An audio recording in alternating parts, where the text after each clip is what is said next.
Hey guys, আসসালামু আলাইকুম। সকলে কেমন আছেন? তো আপনাদের জন্য নিয়ে আসলাম আজকে অস্থির বাঙালিদের অস্থির কিছু কাণ্ড, যা দেখলে আপনারা হাসতে হাসতে পেট ব্যথা হয়ে যাবে। অবশ্যই ভিডিওটা শেষ পর্যন্ত দেখবেন, কারণ শেষের দিকে এমন কিছু ভিডিও ক্লিপস আছে যেগুলো যদি আপনারা না দেখেন তাহলে চরম মিস করবেন। তাই ভিডিওতে একটা লাইক দিয়ে এখনই বসে পড়েন।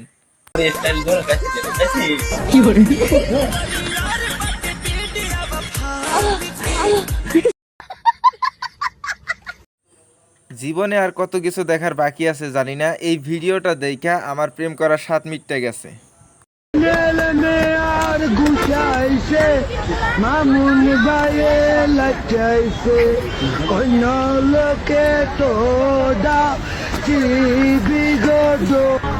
আমি আপনার ভালোবাসি না, নাটক করছি। ভাই এতক্ষণ যে ভিডিওটা দেখছি সবই ঠিক আছিল, ঝগড়া করছে, মারামারি দিছে বা একজনের সাথে একজন ধরাধরি দিছে, বাট সবই ঠিক আছিল। কিন্তু শেষ পর্যায়ে আইসা সে মোবাইলটা নিয়ে কেন পালাইয়া গেল, এটার কাহিনী কি আপনারা অবশ্যই কমেন্টে জানাবেন। এই ভিডিও দেখি আর চিন্তা করি হালার জীবনে কার বাল ফালাইছি। জীবনে একটাই পারলাম না, আর এখন দুইটা দুইটা নিয়ে আমার ভিডিও বানাইতে হইতেছে। देखो तुम भी तो लोग मिलकर देखोगे, किसी के पास तो एक भी नहीं है, ये दो दो को उठाए फिर रहा।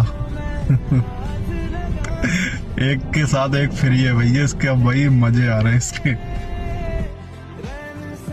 কেউ দুইটা নিয়ে খুশিতে মরে, আবার কেউ একটাই সামলাইতে পারে না। পাহাড়ের মধ্যে যাইয়া ধরা খাইয়া বলতেছে, দাদা ভুল হয়েছে, মাফ করে দাও।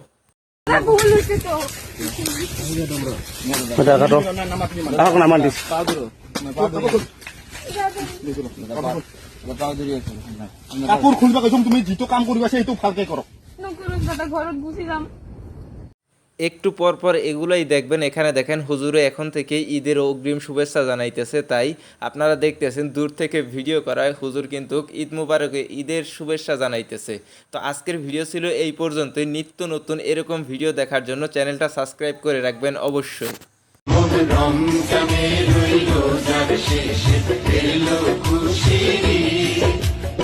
আপনাকে আজ দিলিয়ে দেশ আসমানি তাগি।